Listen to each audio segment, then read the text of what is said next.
Hello and welcome to another episode of MCQs for Judiciary Exams. Let's begin. What type of right is an appeal? Fundamental right, statutory and substantive right, moral right, or constitutional duty? The correct answer is option B, statutory and substantive right. Recently, in the H. Anjanappa versus A. Prabhakar and others case, the Supreme Court laid down principles to be followed for pleading a transfer pendent right. Right to appeal is both statutory and substantive right.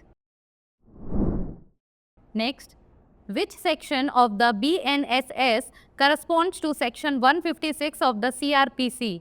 Section 210, section 173, section 190 or section 175? The correct answer is option D, section 175. Recently, in the Om Prakash Ambedkar versus the state of Maharashtra and others case, the Supreme Court expressed disapproval of the frequent application of section 156 clause 3 of the CRPC for ordering police investigations even in straightforward cases that could be taken directly to trial.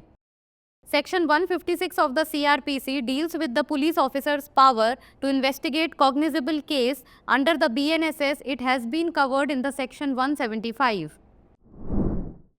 Next, what does Order 4 of the Supreme Court Rules 2013 relate to? Court procedures, rules for advocates, judicial appointments, or client representation? The correct answer is option B, rules for advocates. Order 4 of the Supreme Court Rules 2013 states the rules regarding advocates.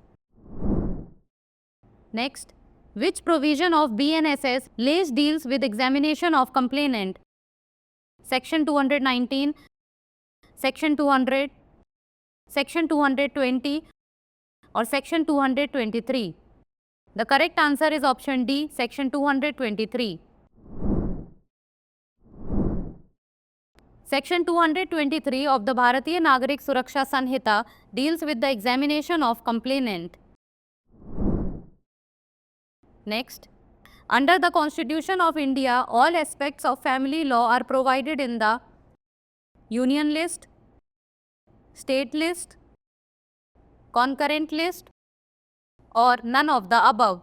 The correct answer is option C, Concurrent List. All aspects of the family law are provided in entry 5 of list 3 under the 7th schedule of the Constitution.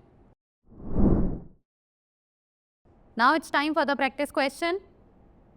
Muhammad Afzal versus Ghulam Qasim 1903 ILR CAL 843 is a leading case on which of the following? Rule against perpetuity, equity of redemption, doctrine of election, or doctrine of holding over? Send the answer of this question in the comment section. That's all for today. Thank you so much for watching.